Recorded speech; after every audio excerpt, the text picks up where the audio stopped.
स्वागत है आपका। आप देख रहे हैं हकीकत क्या है। आपके साथ हूं मैं प्रिया सिंह सोमवंशी। क्या महाराष्ट्र में मौलाना सज्जाद नोमानी की अपील राहुल गांधी का फायदा कम और नुकसान ज्यादा करा रही है? 4 दिन पहले नोमानी ने महाविकास अघाड़ी को वोट देने की अपील की, जिस पर अब हंगामा हो गया। नोमानी उस इकोसिस्टम का एक छोटा सा हिस्सा है। महाराष्ट्र में मोदी विरोधी मुस्लिम इकोसिस्टम पूरी तरह से कांग्रेस और उसके गठबंधन के पक्ष में लामबंद हो चुके हैं। खुलेआम अघाड़ी के कैंडिडेट्स को वोट देने को कहा जा रहा है, लेकिन अब कांग्रेस को इसका नुकसान भी समझ में आ रहा है, क्योंकि ये तो वही हो रहा है जो इतने दिनों से बीजेपी कह रही है, वोट जिहाद। इसीलिए अब कांग्रेस डर रही है कि कहीं मौलानाओं की वोट की ये अपील उन्हें चुनाव ना हरा दे। पूरी रिपोर्ट यहां देखिए। कास्ट सेंसस की बात करते हैं तो उनको मौलाना राहुल गांधी कहा जाता है। मौलाना सज्जाद नोमानी ने राहुल गांधी को मौलाना राहुल क्यों कहा? मौलाना सज्जाद नोमानी महाराष्ट्र के चुनावों में किसके लिए बैटिंग कर रहे हैं? महाराष्ट्र के मुसलमान ने क्या तय किया है, किसको वोट देंगे? महाराष्ट्र में मुसलमान करें वोट जिहाद तो मोदी कैसे जिंदाबाद? महाराष्ट्र में अगर वोट जिहाद हुआ तो क्या अघाड़ी हार जाएगी? ऐसा लगता है कि मौलाना सज्जाद नोमानी ने कांग्रेस को बुरी तरह से फंसा दिया है। कहीं ऐसा ना हो कि मौलाना की वजह से कांग्रेस पार्टी और उनका अलायंस महाविकास अघाड़ी महाराष्ट्र का ये इलेक्शन हार जाए। हालात ही कुछ ऐसे बन रहे हैं। तारीख थी 13 नवंबर और जगह थी मुंबई। मौलाना सज्जाद नोमानी ने मुंबई में एक प्रेस कॉन्फ्रेंस की और उसमें ऐलान किया कि वो महाविकास अघाड़ी को अपना समर्थन दे रहे हैं। ये सीधा सीधा राहुल गांधी, उद्धव ठाकरे और शरद पवार के पक्ष में मौलाना सज्जाद नोमानी का फतवा था। महाराष्ट्र की कुल 288 विधानसभा सीटों में नोमानी ने अघाड़ी के 269 उम्मीदवारों को समर्थन देने का ऐलान किया, जिसमें 169 मराठा और ओबीसी कैंडिडेट्स थे, 40 दूसरे समुदायों के थे, 53 SC/ST थे और 22 मुसलमान कैंडिडेट भी थे। एक एक सीट का गहराई से जायजा लेने के बाद और बहुत तफसीली रिसर्च और ग्राउंड रिपोर्ट की रोशनी में हम इस फैसले पर पहुंचे हैं कि महाविकास अघाड़ी की 269 सीटों पर तायीद की जाए। महाविकास अघाड़ी के अलावा हमने चंद सीटों पर दूसरी पार्टियों के कैंडिडेट्स की भी तायीद करने का फैसला किया है। यहां तक तो सब ठीक था, लेकिन सज्जाद नोमानी ने 16 दूसरे प्रत्याशियों की एक और लिस्ट जारी की और इसी लिस्ट पर बवाल हो गया। इस लिस्ट में वो पार्टियां भी शामिल हैं जो महाविकास अघाड़ी के साथ मिलकर चुनाव नहीं लड़ रही हैं। सज्जाद नोमानी की लिस्ट में समाजवादी पार्टी के 3 कैंडिडेट, प्रकाश अंबेडकर की वंचित बहुजन अघाड़ी के 2 कैंडिडेट हैं, असदुद्दीन ओवैसी के 2 कैंडिडेट को भी समर्थन है और इसके अलावा बहुजन विकास अघाड़ी के 3 कैंडिडेट्स को भी समर्थन का ऐलान किया गया है। इसी पर बवाल हो गया है, क्योंकि यह कहा जा रहा है कि कहीं बीजेपी को हराने के चक्कर में नोमानी का फतवा कांग्रेस को न हरा दे। मैंने अपने उस स्टेटमेंट में ये बात भी कही थी कि मेरी इस कोशिश को बार बार वोट जिहाद का नाम दिया जा रहा है। मैंने कहा था कि मैंने 13 तारीख को अपनी बॉम्बे की प्रेस कॉन्फ्रेंस में जिन कैंडिडेट्स को सपोर्ट करने की अपील की थी, उनमें से 23 के सिवा आउट ऑफ 288 288 में 23 के अलावा सब के सब हमारे हिंदू भाई बहनें हैं। हिंदू भाई बहनों को वोट देने की अपील करना, क्या ये वोट जिहाद है? 750 किसान अपने अधिकारों की मांग करते हुए शहीद हुए, मारे गए, हलाक हुए। क्या उनके अधिकारों की बात करना और उनसे सही डायरेक्शन में वोट डालने की अपील करना, क्या ये वोट जिहाद है? महिलाओं की इज्जतें लूटी जा रही हैं, क्या उन महिलाओं की आवाज़ उठाना, क्या ये वोट जिहाद है? जगह जगह मॉब लिंचिंग हो रही है, जो यकीनन भारत की खूबसूरत पेशानी पर एक काला टीका है, एक कलंक है। क्या इस कलंक को मिटाने की कोशिश और भारत की छवि को खूबसूरत बनाने की कोशिश, क्या ये वोट जिहाद है? नोमानी चाहे जो मर्जी दलीलें दे दें, लेकिन ये बात साफ हो गई है कि महाराष्ट्र में कांग्रेस और उसके गठबंधन के लिए सारे मौलाना, मुफ्ती और मुसलमान बैटिंग कर रहे हैं और इसीलिए बीजेपी को यह वोट जिहाद के नारे लगवाने का मौका मिलता है। जब सज्जाद नोमानी जैसे मौलाना प्रेस कॉन्फ्रेंस करके महाविकास अघाड़ी को वोट देने का ऐलान करते हैं, बाकायदा उनके 269 उम्मीदवारों के नाम पर वोट देने को कहते हैं, तो बीजेपी को वोट जिहाद का नारा लगवाने का मौका मिलता है। सज्जाद नोमानी ने बैठे बिठाए बीजेपी के हाथ में बहुत बड़ा मुद्दा दे दिया है। यही तो बीजेपी भी कह रही है कि कांग्रेस के लिए मुसलमान एक हो रहे हैं और सज्जाद नोमानी जैसे मौलाना, मुफ्ती और उलेमा महाविकास अघाड़ी के लिए बैटिंग कर रहे हैं। इसीलिए अब सज्जाद नोमानी के ये बयान बीजेपी की रैलियों में सुनाए जा रहे हैं। लोगों को नोमानी के बयान सुनाकर बताया जा रहा है कि कैसे मुसलमानों का वोट बीजेपी के खिलाफ एक हो रहा है।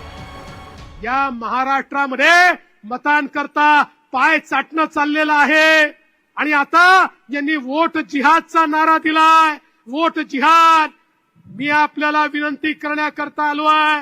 काय या ठिकाणी हे ऑल इंडिया पर्सनल लॉ बोर्डाचे सज्जद नोमानी म्हणतात, तुम्हाला मला ऐकवायचंय, तुम्हाला मला जागा करायचंय, ही साधी निवडणूक नाहीये।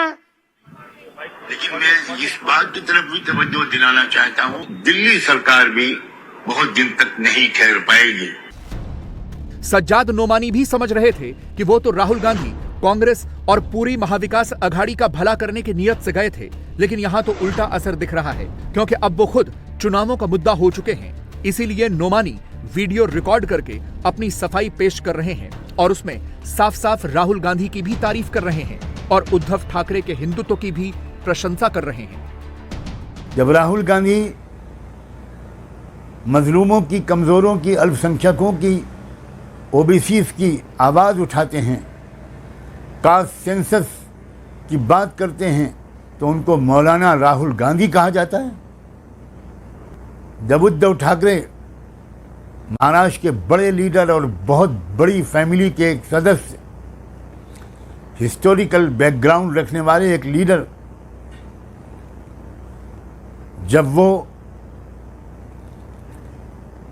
अपना हिंदुत्व की अलग तशरीह करते हैं और कहते हैं, हम फख्र से कहते हैं कि हम हिंदू हैं, लेकिन हमारा हिंदुत्व बीजेपी के हिंदुत्व से बिल्कुल अलग है, और फिर वो अपने हिंदुत्व के नाम पर, संविधान के नाम पर जब वो वोट मांगते हैं, तो क्या वो भी वोट जिहाद कर रहे हैं? मेरा ख्याल ये है कि बीजेपी के लीडर बहुत ज़्यादा घबराए हुए हैं।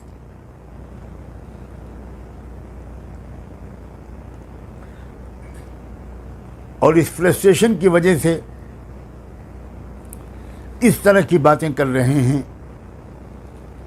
जो भारत की संस्कृति और महाराष्ट्र के कल्चर, छत्रपति शिवाजी महाराज की टीचिंग्स से उनका कोई ताल्लुक नहीं है।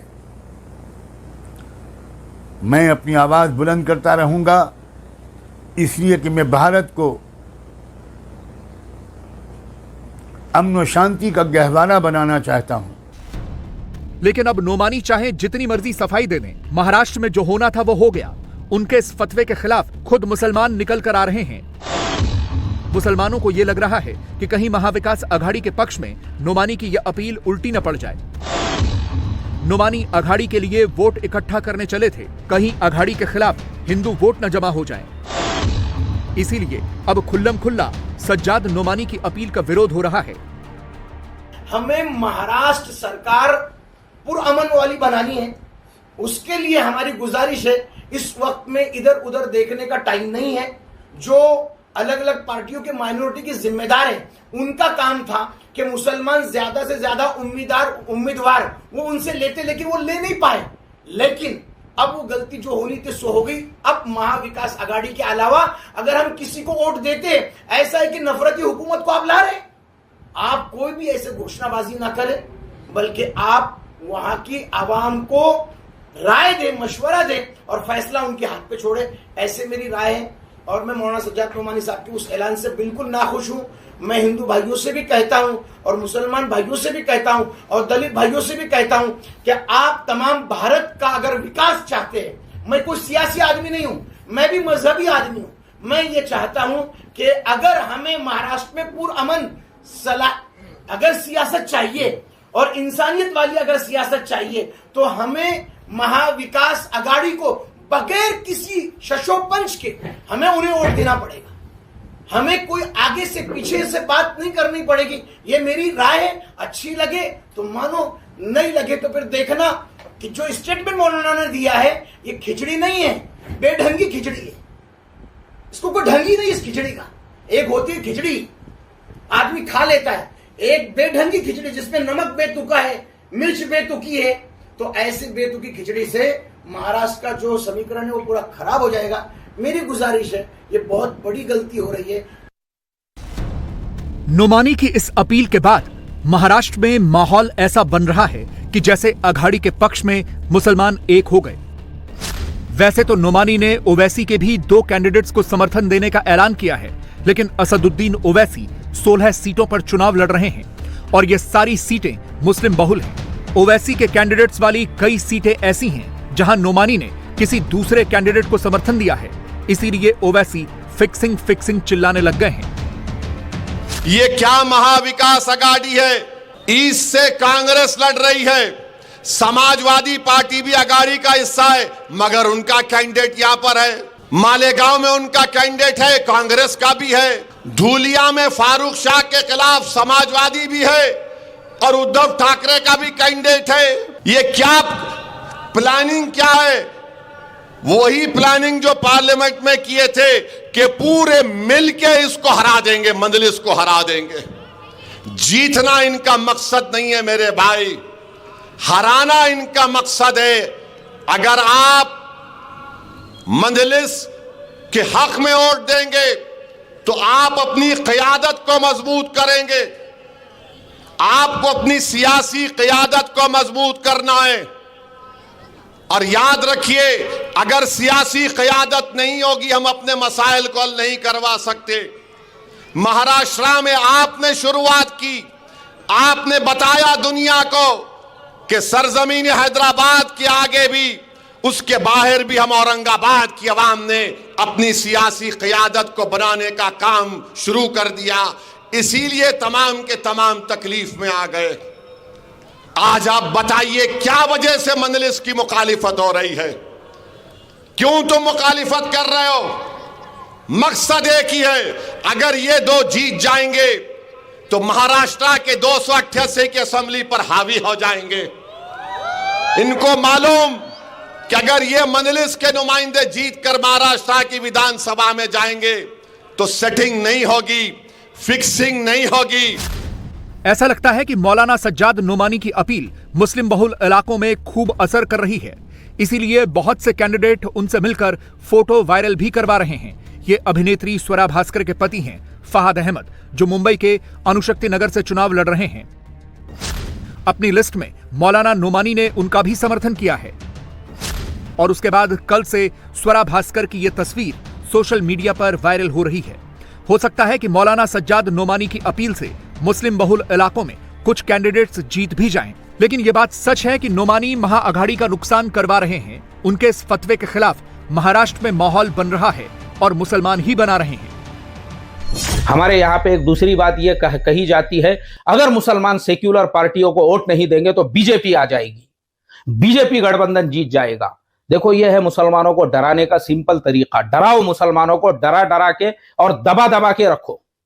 और डरा डरा के मुसलमानों को यह कहा जाता है, देखो अगर बीजेपी आ गई तो देखो भारत में कितना जुल्म और सितम बढ़ गया है और मुसलमानों के मॉब लिंचिंग हो रहे हैं और ट्रेनों में मुसलमानों को ऐसा किया जा रहा है। ये सब ये तुम्हारे लीडरशिप नहीं होने की वजह से है। सिर्फ तुम्हारा एक लीडर है लोकसभा के अंदर, वो है बैरिस्टर असदुद्दीन ओवैसी, जो मुसलमानों के मसाइल को उठाते हैं।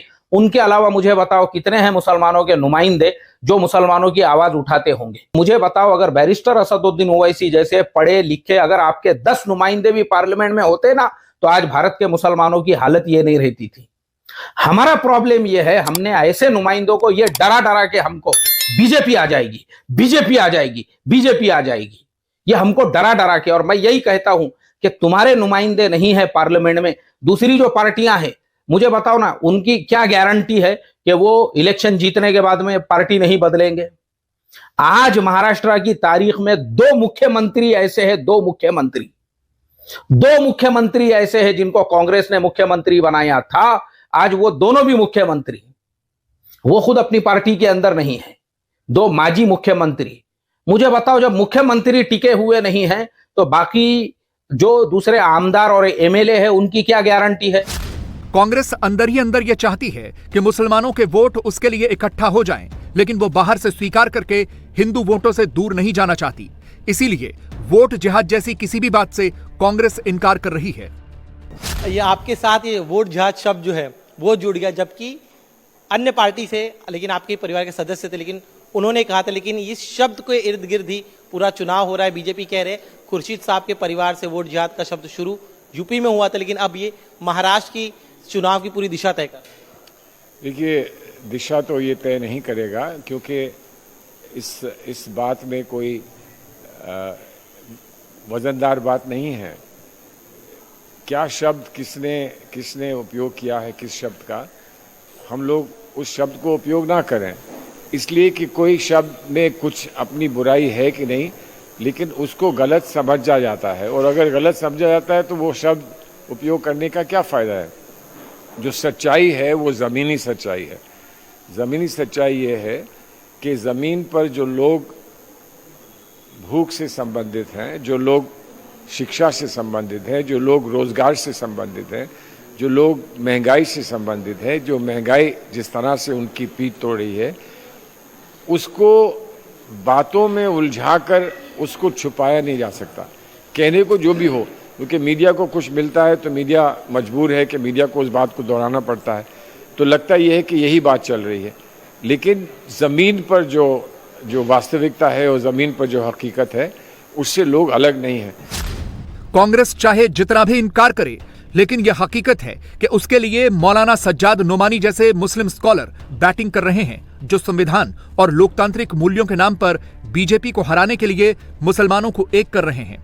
फडणवीस साहब, please please please respectfully I request you, बहुत आदर और सम्मान के साथ मेरी आपसे ये अपील है कि इस तरह की भड़काऊ बातें मत कीजिए, पब्लिक को गुमराह करने वाली बातें मत कीजिए।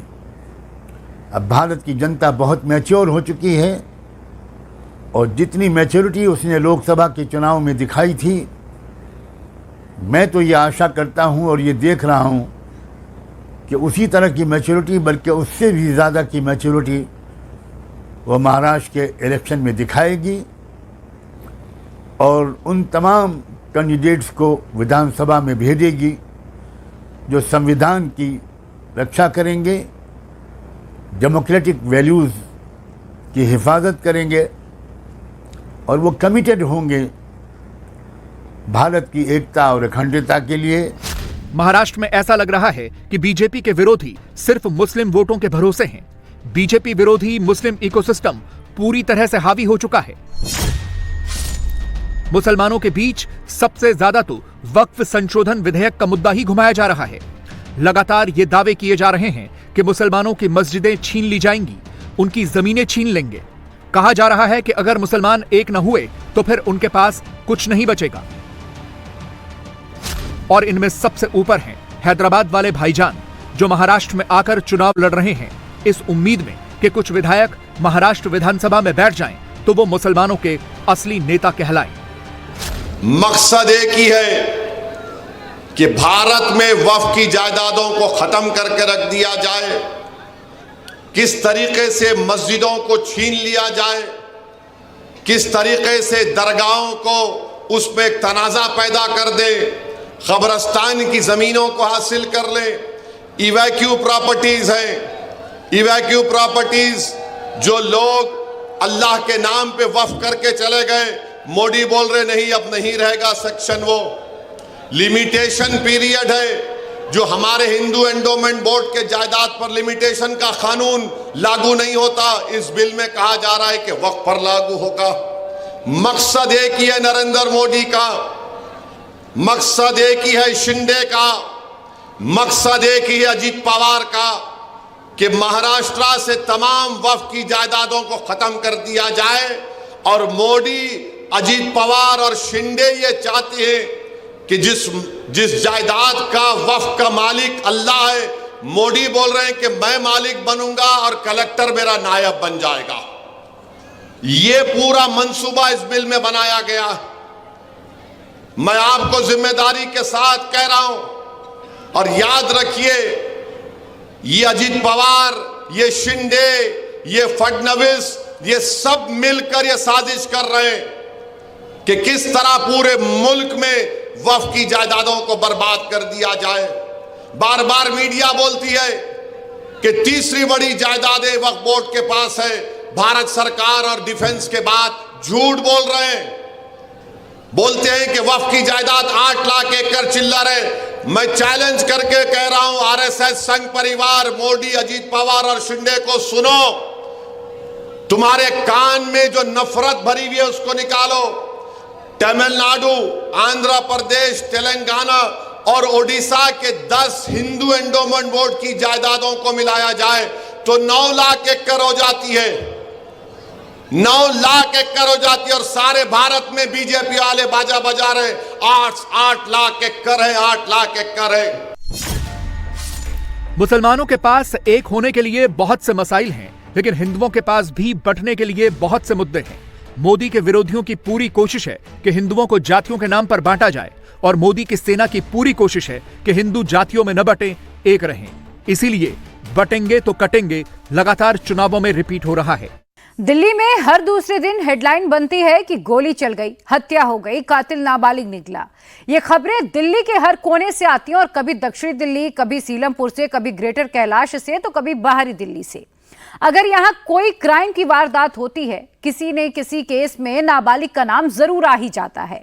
दिल्ली में नाबालिग कैसे अपराध की तरफ अट्रैक्ट हो रहे हैं, इसकी हकीकत आप जानेंगे तो चौंक जाएंगे।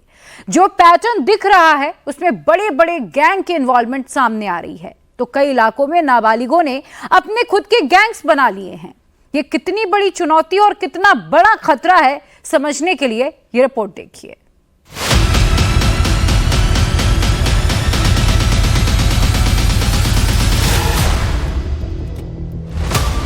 दिल्ली में नाबालिग गैंग और नाबालिग किलर्स का इन्वॉल्वमेंट सिस्टम और सोसाइटी दोनों के लिए बड़ा चैलेंज बन चुका है। दिल्ली में गैंगस्टर्स और नाबालिगों के बढ़ते क्राइम ग्राफ के चैलेंज से पार पाने के लिए दिल्ली पुलिस एक बड़ा ऑपरेशन चला रही थी। मंगलवार की देर रात तक दिल्ली पुलिस की बड़ी टीम ने गैंग्स के गुर्गों को पकड़ने के लिए ऑपरेशन कवच चलाया। पता चला कि गैंगस्टर के ठिकानों और उनके गैंग से जुड़े गुर्गों पर दिल्ली पुलिस इस साल का सबसे बड़ा सर्च ऑपरेशन चला रही है। दिल्ली पुलिस को गैंग्स के कई शूटर्स, जिसमें नाबालिग गैंग के भी कई शूटर्स थे, उनके बारे में पुख्ता जानकारी मिली। दिल्ली में कई गैंग एक्टिव हैं, जिसमें टॉप पर gangster Lawrence Bishnoi, Kaushal Chaudhary gang, Himanshu Bhau gang, Kala Jathedi, Hashim Baba, Chhenu gang, Gogi gang, Neeraj Bawania, Tillu Tajpuria gang हैं। इन्हीं गैंग से जुड़े एक्टिव और वांटेड बदमाशों को पकड़ने के लिए उनके ठिकानों पर छापेमारी की गई। दिल्ली पुलिस का ऑपरेशन कवच बाहरी दिल्ली, द्वारका, नॉर्थ ईस्ट दिल्ली, नरेला, कंझावला और संगम विहार जैसे इलाकों में चला। बड़ी छापेमारी और गिरफ्तारियां हुई, जिसमें एक चौंकाने वाली बात यह है कि 150 टीमें बनाकर 874 स्थानों पर यह अभियान चलाया गया। करीब 1224 लोगों को हिरासत में लिया गया। इस छापेमारी में दिल्ली पुलिस ने आउटर नॉर्थ जिले में एक ही रात में 486 गुर्गों को पकड़ा, जिनमें 20% नाबालिग पकड़े गए। ये सभी अवैध असलहा, एनडीपीएस और अवैध शराब के धंधे में शामिल पाए गए। कोट है कि the smaller crime leads to a serious crime. ये एक सोशल थ्योरी है, ब्रोकन विंडो थ्योरी जिसे कहते हैं, और उस थ्योरी के तहत ये एक माना गया है कि अगर हम छोटा क्रिमिनल या छोटा क्राइम को कंट्रोल करेंगे तो बड़ा क्राइम भी कंट्रोल होगा। इस कवच 6.0 के दौरान जो 12 तारीख को शुरू हुआ और 13 को खत्म हुआ, टोटल 150 टीमें 150 टीम्स बनाई गई और लगातार रेड्स की गई और उस रेड्स के दौरान फोकस हमने नार्को ऑफेंडर्स पर रखते हुए और साथ साथ focus arms supply, arms running और आर्म्स रिसीवर्स पे रखते हुए एक बड़ा कैच किया है।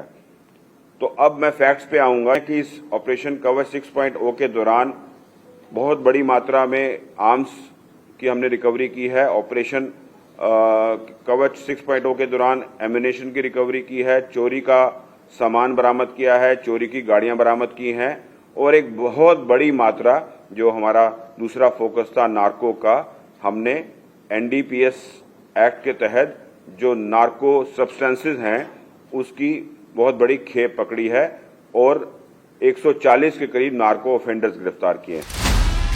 दिल्ली पुलिस के ऑपरेशन कवच का ताजा आंकड़ा जुवेनाइल्स के बढ़ते अपराध के ट्रेंड की तस्दीक कर रहा है, जिस ओर हमारी तहकीकात भी चल रही थी। एक बात तो साफ हो गई कि दिल्ली में जुवेनाइल क्राइम की तरफ बड़ी तादाद में अट्रैक्ट हो रहे हैं। या तो वो खुद किसी पर्सनल वजह से अपराध कर रहे हैं या फिर कम समय में ज्यादा पैसा कमाने के लिए क्राइम करने से हिचक नहीं रहे। इसी का फायदा बड़े बड़े गैंग्स उठा रहे हैं। हमें पता चला कि कई नाबालिगों ने अपने इलाकों में गैंग बना लिए हैं, जो गली मोहल्ले और कॉलोनियों में रंगदारी में डायरेक्ट इन्वॉल्व हैं, जिसे वो सोशल मीडिया पर प्रमोट भी कर रहे हैं। सोशल मीडिया साइट्स पर इन नाबालिग गैंग्स ने अपने अलग अलग नाम रखे हैं। बाकायदा इनकी प्रोफाइल पिक्चर में शूट आउट हथियारों के पोस्टर लगे हुए हैं। इन साइट्स में इन सब ने अपनी रील्स भी डाली हुई हैं, जिसमें वो हथियार चलाते दिख रहे हैं या किसी को मारते पीटते या डराते नजर आ रहे हैं। इनमें से कई नाबालिग हाल की हुई आपराधिक घटनाओं में पकड़े भी गए हैं। नाबालिगों के खौफ के ऐसे गैंग सीलमपुर, आउटर दिल्ली जैसे इलाकों में एक्टिव हैं। राजधानी दिल्ली में पिछले कुछ महीनों के आंकड़ों पर नजर डालें तो दिल्ली का अपराध का ग्राफ बेहद तेजी से बढ़ा है और इसका एक बड़ा कारण है दिल्ली के नाबालिग अपराधी जो गैंग बनाकर दिल्ली में अपराध को अंजाम देते हैं। ये वो नाबालिग अपराधी हैं जो महज छोटी सी रकम के लिए बड़ी से बड़ी वारदात करने से जरा भी नहीं हिचकते। ये पूरे गैंग में चलते हैं और उस गैंग के साथ जो है मिलकर काम करते हैं। रंगदारी के लिए किसी के ऊपर गोली चलाना हो या फिर छोटी सी रकम के लिए किसी की हत्या करना हो, इनके लिए जैसे मामूली बात है। दिल्ली के अलग अलग इलाकों में इस तरह के नाबालिगों के गैंग बेहद एक्टिव हैं, जैसे outer north Delhi, outer Delhi या फिर रोहिणी का इलाका या फिर उत्तर पूर्वी दिल्ली का सीलमपुर, बाबरपुर, मौजपुर या फिर शाहदरा या फिर पूर्वी दिल्ली का वो इलाका जहां पर ये नाबालिग गैंग एक्टिव हैं। दरअसल दिल्ली के अलग अलग इलाकों में कई नाबालिगों के गैंग एक्टिव हैं, जिनमें डिफॉल्टर गैंग या फिर मकोका गैंग भी एक्टिव है। ये वो इलाके हैं जहां नाबालिगों ने अपने गैंग खुद तैयार किए। इनका अपना खुद का रंगदारी का धंधा है, खुद का इनका अपना खौफ का साम्राज्य है। इन्हीं गैंग से दिल्ली में एक्टिव लॉरेंस और बम्बिहा गैंग के हैंडलर नाबालिगों को रंगदारी और सुपारी किलिंग के लिए रिक्रूट करते हैं। दिल्ली पुलिस अब इन्हीं गैंग्स को काबू में करने में जुटी है। 4 नवंबर को नांगलोई प्लाईवुड शोरूम में गोगी गैंग के गुर्गों ने फिरौती के लिए गोलियां चलाई थी। रंगदारी की पर्ची भी फेंकी थी, जिसमें गोगी गैंग का नाम था। योगी भाई, फजले भाई, योगेश और मोंटी मान की फोटो के साथ नाम थे। पर्ची फेंकने वाले, डराने वाले, गोली चलाने वाले शूटर्स में मेन शूटर का नाम मोगली था। इसके साथ शेरा आकाश और एक नाबालिग भी था। आकाश और नाबालिग को दिल्ली पुलिस की क्राइम ब्रांच ने पकड़ा है। चौथा आरोपी शेरा अभी फरार है, लेकिन मेन शूटर मोगली का दिल्ली पुलिस ने हाफ एनकाउंटर कर दिया है। राजधानी दिल्ली में नाबालिग किसी भी तरह के छोटे से छोटे और बड़े से बड़े अपराध को अंजाम देने से अब जरा भी नहीं हिचक रहे हैं। पिछले कुछ महीनों के आंकड़ों पर नजर डालें तो हत्या, लूट या फिर एक्सटॉर्शन के लिए किसी की दुकान, घर या शोरूम पर गोली चलाने से भी गुरेज नहीं कर रहे हैं। बीते 4 नवंबर की अगर हम बात करें तो 4 नवंबर को नांगलोई के इसी प्लाईवुड शोरूम पर जो है बदमाश आए और बदमाशों ने पहले तो पर्ची फेंकी और उसके बाद ताबड़तोड़ गोलियां चलाई और मौके से फरार हो गए। उसके बाद दुकान के इस शोरूम के मालिक के पास फोन आया रंगदारी के लिए और फोन करने वाले गैंगस्टर ने रंगदारी की रकम मांगी 5 करोड़ रुपए। अब इस पूरे मामले में 4 बदमाशों का नाम सामने आया, जिसमें एक आकाश है जिसे दिल्ली पुलिस की क्राइम ब्रांच ने पकड़ा। उसके बाद एक नाबालिग का भी जो है रोल सामने आया, जिसके बाद दिल्ली पुलिस की क्राइम ब्रांच ने उस नाबालिग को भी पकड़ा जिसकी उम्र महज 17 साल थी। इसके अलावा मोगली नाम के गैंगस्टर का दिल्ली पुलिस की स्पेशल सेल ने एनकाउंटर करके खेड़ा खुर्द इलाके से पकड़ा, और जो चौथा बदमाश है शेरा, वो अभी फरार है, जिसकी तलाश में पुलिस जगह जगह छापेमारी कर रही है। 13 नवंबर को मोगली की लोकेशन दिल्ली पुलिस को मिली थी। लोकेशन ट्रेस हुई। ऑरेंज जूता पहने शूटर मोगली के पैर में दिल्ली पुलिस ने गोली मार दी। इसका असल नाम रामनिवास है। 11 वारदातों में शामिल है, लेकिन इसकी खौफ की दुकान कैसे चलती थी, ये गोलियां चलाते थे और नाबालिग शूटर्स लॉजिस्टिक मुहैया कराते थे। चाहे वो नांगलोई की प्लाईवुड दुकान पर हुए फायरिंग का मामला हो, अलीपुर में प्रॉपर्टी डीलर की दुकान ऑफिस पे हुई फायरिंग का मामला हो, या फिर मुंडका में मर्डर का मामला हो, या फिर रानीबाग में व्यापारी के घर पर फायरिंग का मामला, कहीं ना कहीं नाबालिग का रोल खुलकर सामने आ जाता है। फिलहाल हम उसी प्लाईवुड की शोरूम के बाहर मौजूद हैं, जहां पर 4 नवंबर को फायरिंग हुई थी, और उसके बाद दिल्ली पुलिस की क्राइम ब्रांच ने एक नाबालिग को यहां पर गोली चलाने के मामले में पकड़ा था। सवाल यही है कि ये जो नाबालिग हैं वो दिल्ली पुलिस के लिए बड़ा सिरदर्द तो बने ही हैं, बड़ी चुनौती भी बनकर सामने आ रहे हैं। सेम ट्रेंड सेम स्टाइल, जहां क्राइम वहां नाबालिग क्रिमिनल्स की भी इन्वॉल्वमेंट दिख रही है। या तो नए लड़कों के ये गैंग्स इस्तेमाल कर रहे हैं। जितनी वारदातें हुई हर जगह ऐसे ही पैटर्न देखने को मिले हैं। 17-18 साल के नाबालिग मिले तो कहीं एकदम फ्रेश लड़के 20-21 साल के। 26 अक्टूबर को रानीबाग में फायरिंग की घटना हुई थी। इसमें बम्बीहा गैंग का नाम आया था। ये अभी पकड़े नहीं गए हैं, लेकिन पुलिस को पता चला है कि पूरी वारदात में शूटर नई उम्र के लड़के निकले जो 19-20 साल के थे। हमने दिल्ली में नए लड़कों के क्राइम पैटर्न को रानीबाग के सैंपल से समझने की कोशिश की। 26 अक्टूबर को दिल्ली के बड़े कारोबारी के घर पर इन शूटरों ने रंगदारी मांगी थी। गोलीबारी की घटना पास के सीसीटीवी में रिकॉर्ड हुई, जिसमें कारोबारी की घर से सटी सड़क पर एक बाइक पर 2 शूटर दिखते हैं। पहला शूटर उतरता है, घर की तरफ बढ़ता है और पर्ची फेंकता है। फिर घर की ओर पिस्टल तानकर 8 राउंड फायर करता है। पर्ची में कारोबारी से 15 करोड़ की रंगदारी मांगी जाती है। एक शूटर बाइक पर बैठा रहता है। बाइक पर बैठा एक शूटर एकदम नया लड़का है। पर्ची में बम्बीहा गैंग का नाम लिखा होता है।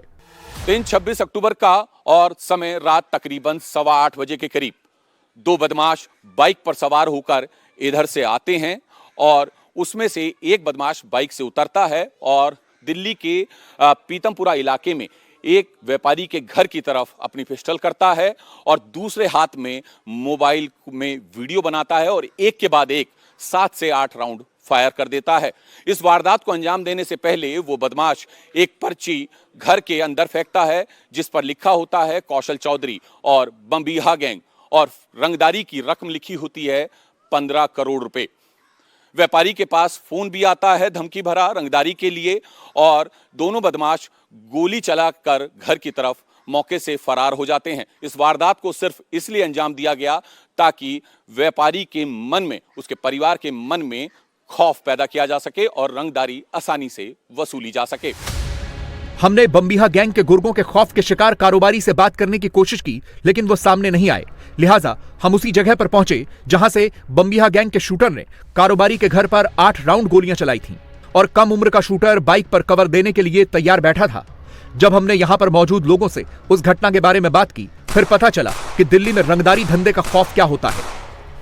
बड़े भाई, कैमरे पे हाथ नहीं मारना, नहीं मारना। जब वो मकान वाले मना मैं घर के बाहर हूँ, प्रॉपर्टी के बाहर हूँ, मैं घर पे नहीं हूँ, बिल्कुल नहीं। जरा सोचिए, बम्बीहा गैंग का मुखिया हिमांशु भाऊ पुर्तगाल में बैठा है और उसका रंगदारी का धंधा दिल्ली में उसके शूटर कैसे चला रहे हैं, और वो धड़ल्ले से नए लड़कों और नाबालिगों का खुलकर इस्तेमाल कर रहे हैं। गोली चलाने वाला मेन शूटर था, लेकिन लॉजिस्टिक मुहैया कराने वाला गुर्गा कम उम्र का निकला। ये पैटर्न बता रहा है कि दिल्ली में क्राइम में कम उम्र के क्रिमिनल्स कैसे जुड़ रहे हैं। जितने भी गैंग हैं, सोशल मीडिया को भी हम मॉनिटर कर रहे हैं, यूट्यूब, इंस्टाग्राम, फेसबुक, और जितने नॉन गैंग्स हैं, उनके जितने भी लड़के हैं, उन सबको हमने टीम वाइज टारगेट्स दे रखे हैं। उनके पर काम चल रहा है। जितने लोग जेल में हैं उन पर की एक कब से जेल में है और कितने जेल से रिलीज हुए हैं, प्लस जो अभी बाहर हैं, इन सब पर टीमों को टास्क किया गया। इसके रिजल्ट भी, परिणाम और सामने आएंगे। अभी 18 साल या उससे ऊपर के बच्चे, यंग लड़के, यंग माइंड्स को जैसे आप जानते हैं कि उनको मैनूवर करना, उनको अपने हिसाब से चलाना, ये थोड़ा इजी है। हमारी और आपकी एज में हम सब समझदार हो जाते हैं और फिर उस तरफ कोई हमें मैनिपुलेट नहीं कर सकता। भी मेन कारण यही है। 2 सैंपल से एक बात तो साफ हो गई कि कम उम्र के लड़कों, नाबालिगों को बम्बिहा और लॉरेंस और उनके एसोसिएट गोगी गैंग अपनी रंगदारी के बिजनेस को चलाने के लिए इनका खुलकर इस्तेमाल कर रहे हैं। ये नाबालिग या फिर नए लड़के कैसे बड़े गैंग के साथ जुड़ते हैं, इन गैंग्स की नजर कैसे नाबालिग और नए लड़कों पर रहती है, इसका सैंपल हमें वेलकम में मिला, जहां कुछ दिन पहले ही 3 नाबालिग शूटर्स ने जींस कारोबारी नदीम का मर्डर कर दिया था।